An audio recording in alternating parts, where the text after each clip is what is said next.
باللہ من الشیطان الرجیم بسم اللہ الرحمن الرحیم الحمد للہ رب العالمین والصلاة والسلام علی اشرف الانبیاء والمرسلین الرسول المسدد المصطفى الامجد بالقاسم محمد صلی اللہ علیہ وسلم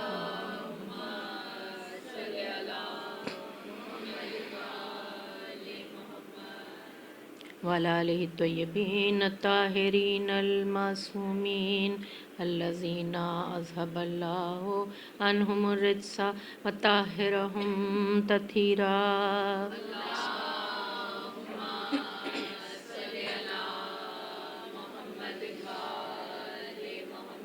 وعلى صاحب دعوت النبویہ وصولت الحیدریہ والعصمت الفاطمیہ والحلم الحسنیہ وشجاعت الحسینیہ والعبادت السجادیہ وعلوم الباقریہ وآثار الجعفریہ ومعاصر الکاظمیہ والحجج الرضویہ وجود التقویہ والنقاوت النقویہ والہیبت العسکریہ والغیبت القائم بأمر اللہ صلوات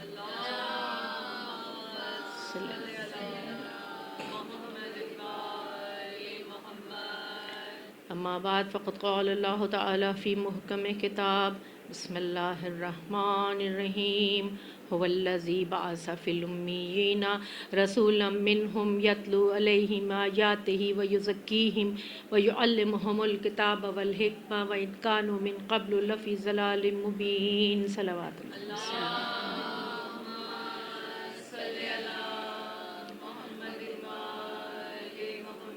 تمام تعریفیں رب کائنات کے لیے جو اس کائنات کا پیدا کرنے والا اور پالنے والا ہے اور ہر شے کی باز گشت اسی کی طرف ہے، اور تمام تر درود و سلام محمد و آل محمد کے لیے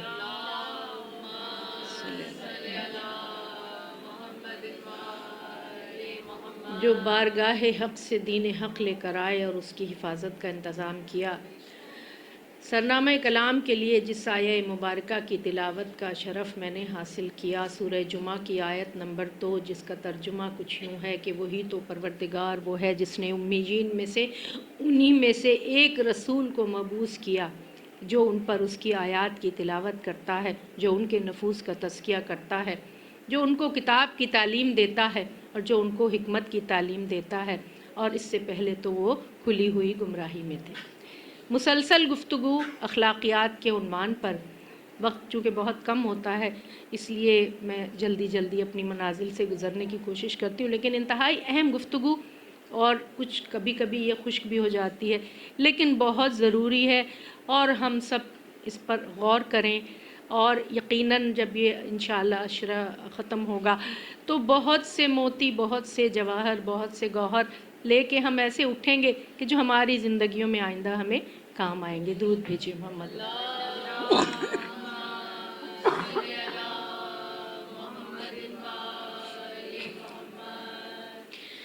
اخلاقیات کے عنوان سے مسلسل گفتگو، اخلاق کیا ہے، اس کی غرض و غایت کیا ہے، اس کی بنیاد کیا ہے، اس کا کمال کیا ہے، اس کی شرائط کیا ہیں، اور اس کا مددگار کون ہے، اور ہم کیوں حسن اخلاق حاصل کریں۔ اب تھوڑی سی مثالوں سے میں ذرا واضح کروں۔ ہمارے عام طور پہ اخلاق کا مطلب غلط لیا جاتا ہے، اور جیسے کہ ایک مثال ہے کہ اگر آپ نے ایک بہت بڑی دعوت کا انتظام کیا، بہترین کھانا پینا، بہترین سروس، اور بہت اچھے سے خوشی سے آپ بہت اخلاق سے لوگوں سے مل رہے ہیں، بلا رہے ہیں، بٹھا رہے ہیں، اور بڑے بڑے لوگ ہیں، صاحبان اقتدار ہیں، صاحبان دولت ہیں، اور آپ کا مقصد یہ ہے کہ کچھ ان سے فائدہ حاصل ہو جائے، کوئی پرمٹ مل جائے، کوئی ایکسپورٹ امپورٹ کا بزنس مل جائے، کوئی رتبہ مل جائے، کوئی عہدہ مل جائے، کوئی فیکٹری لگانے کی کوئی اجازت نامہ مل جائے۔ اگر یہ مقصد ہے اور اس مقصد کے تحت یہ مظاہرہ کیا جائے گا تو یہ سب کچھ ہوگا، لیکن حسن اخلاق نہیں ہوگا۔ یہاں یہ واضح رہے کہ یہ سب کچھ ہوگا، یہ حب دنیا ہوگا، حب مال ہوگا، حب جاہ ہوگا، حب مرتبہ ہوگا، لیکن حسن اخلاق نہیں ہوگا۔ یہ بے شک مظاہرہ آپ کو اخلاق کا نظر آ رہا ہے، لیکن یہ حسن اخلاق کے دائرے میں نہیں آئے گا۔ اسی طرح